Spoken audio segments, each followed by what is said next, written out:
So, what is Jyotish?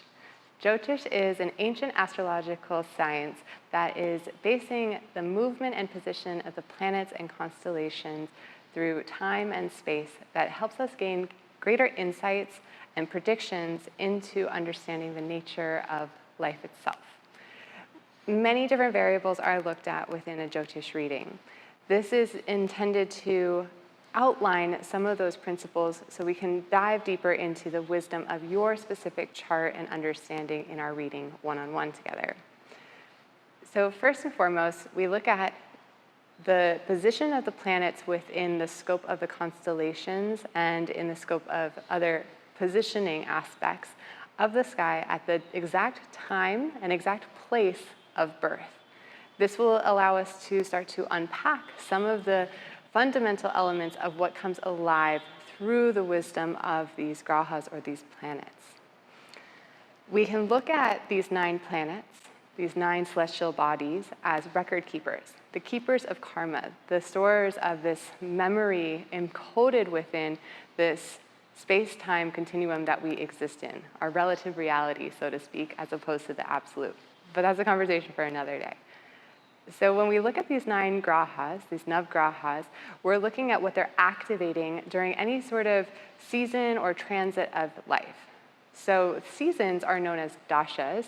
They're going to be times or periods of your life that are governed by or ruled by one of the 9 planets, which will bring either great advantages or perhaps some more challenges or obstacles to navigate through.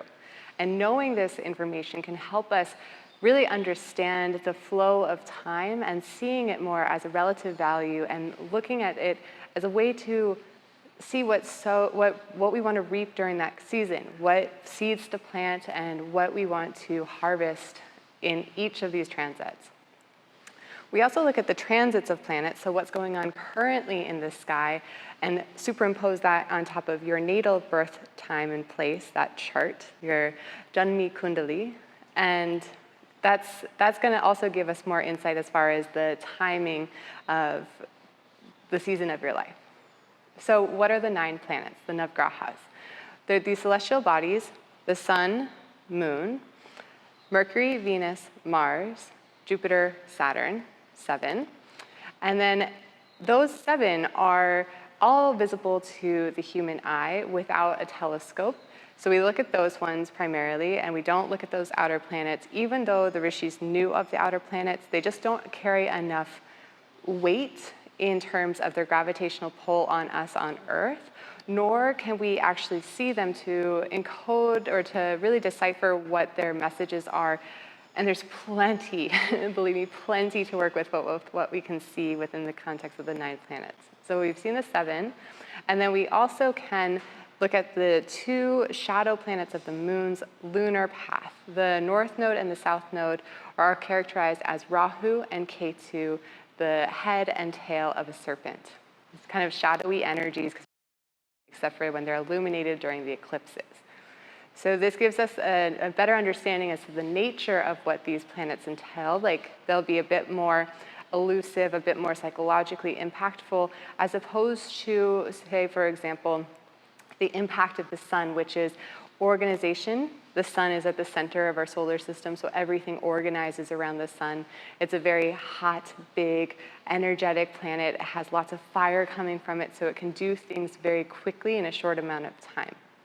The sun dasha, for that matter of fact, is 6 years long. It's the shortest dasha of them all. Contrary to that, we have Venus being the longest mahadasha of 20 years in time and duration, and it moves at a slower revolution. It's a very slow-moving planet. It's one of the slowest, actually, but it's a very bright planet. So it can give nature to what this illuminates within us during these long dasha cycles. The dasha cycles are spanning over the course of 120 years.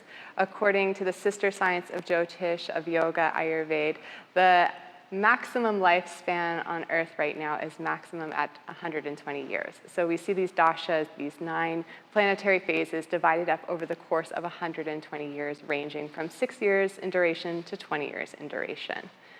And then within those dashas, we have sub-dasha periods. So even if we don't live to 120 years, we will still experience the transits or antardashas or bhuktis of the mahadashas. So you can be transiting a sun Venus dasha, a sun Ketu dasha, a sun Mars dasha, and that'll also influence what's coming alive within your chart at those given times. So we look to see where, let's take sun for example, where the sun is located in your chart and what's around it, what's looking at it, what it's looking at, what constellation it's in, and start to synthesize all of these aspects together to understand how the sun influences your chart. This is a good moment to notice that, or to note that the sun is not as paradigm in Vedic astrology as it is in Western astrology. We actually place more emphasis on the lagna, the rising sign, than we do on the sun sign. The sun sign is more tertiary to the predominant rising sign or constellation, and the moon sign is the secondary point of note that we look at. The constellations are also, while they're the same name as the Western astrology, ranging from Aries to Pisces, 1 through 12, they don't actually line up to the same calculations that the Western astrologers will reference. What's interesting is if you actually took your stargazing app and were to put it up into the sky, you would see the planets that are in a Vedic astrology chart as what's actually happening in the sky, versus everything in Western is about 23 or 24 degrees different. So it doesn't actually align to what you're seeing in a Western mapped chart to what's actually going in the sky at the moment. They do line up every so often, but very rarely do they. So Vedic astrology being based on a different system, a different mathematical system, it allows for a bit more, in my experience, accuracy and understanding for how you're existing now. So we look at, first and foremost, your lagna, your rising sign, your constellation. This is going to be placed, the sign or the constellation of your first house. I'll get to houses in a moment. But we see this first house, this first ascending constellation, rising on the eastern horizon at the time of your first breath. So when you took your first breath, wherever you were located, and you looked out at the eastern horizon at that time, this constellation is what would be on the horizon. And then all of the following constellations get placed in your chart in that order, that subsequent order. The constellation changes every 2-ish hours on the rising sign. So it's pretty quick and pretty decisive for how you'll show up in this world. So therefore, your rising sign has a lot to do with your physicality, your body, how you make yourself seen and known in the world. So there's lots of pointers to what the rising impact will be for who you are. Secondarily, we look to where the moon is placed. What sign or constellation or rashi, as it's called in Vedic astrology, is your moon in? Again, this can be one of the 12. The moon has a lot more to do with your emotional state, your feeling state, your mental state, your psyche. So this is where it gets a little bit more subtle and a bit more intrinsic as opposed to the externalized version of your rising sign. But you're both. We're dynamic beings. We're not static. We have lots of energy in all these different places. So we see the rising sign, we see your moon sign, and then we also do look at the sun sign, or we look at a few different major signs that will come into play for you specifically to get more narrowed in on you. Now, we could also experience that there was a cluster of planets in any one constellation or sign at the time of your birth. And this will give rise to more of an identity with that type of sign or that sign's experience of the world as well. It can even perhaps outshine the rising sign's potential. So this is where we start to look at it from a very holistic perspective as opposed to a more modular or secular approach of just sun sign, moon sign, rising. No, we see it all and how it interplays with one another. And as an aside, we also look at how these planets are placed in the chart within the houses. So if you think of a clock, the clock has 12 hours on it. We also have 12 houses, so it's a similar mapping of time in the sky. If you looked at it, it'd be a 360-degree mapping of the chart. This is how we make the 3D into 2D. And those 360 degrees are divided up into 12, so we have 30 degrees per house, 30 degrees per sign. All of that to say, the houses have different implications as well. Just like the constellations do, just like the planets do, the houses have their own implications. So it can be anything from how you relate to yourself, to how you relate to your homeland, how you relate to others in this world, how you form partnerships or alliances, how you shine, where you shine best, where do you externalize yourself, and how often do you find yourself in fantasy or in foreign lands? These can all be seen in the different houses, and those are just little glimpses as to what the houses can indicate too.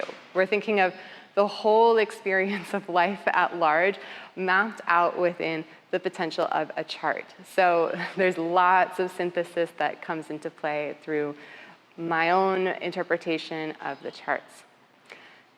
I will also note that we look at another chart called the Navamsha, the D9, and this is to get further verification on some of the hits of insights or intuition that I'm getting. So there is definitely a scientific approach to this of understanding the corroborated notes, but there's also an intuitive awareness that I'm cultivating and bringing into this space and opening myself up to for the understanding and interpretation of your chart. When I feel into something, then I will verify it by a few different means before I bring it to you to discuss or to talk about. Now, ultimately, we look at all of this from a very evolutionary standpoint. The whole intention of this is to help you see where your strengths are, if they're hidden or already excelling, or where your potential lies, where there might be obstacles or challenges in the future or happen in the past, how you can move through them and navigate them with greater wisdom, ease, and harmony to ultimately bring you into a space of greater depth with your understanding of self and depth of relating to others with greater ease. This is an incredibly powerful science, an incredibly powerful tool for growth, transformation, and evolution. And it is truly an honor and just an incredibly humbling experience to be sitting with you. So I appreciate that you took the time to watch this and listen into it. If you have questions specifically on anything that I've covered within the technicals, let's bring that up into the reading and dive further into it. I didn't even get into nakshatras, which is a whole other subdivision of the constellations. So there's so much more, but I didn't want to bombard you with too much at the beginning, so we can spend a bit more time understanding you while still having the greater understanding of the science which you're opening yourself up to for a reading. I look forward to sitting with you in the presence of your chart. Hari Om.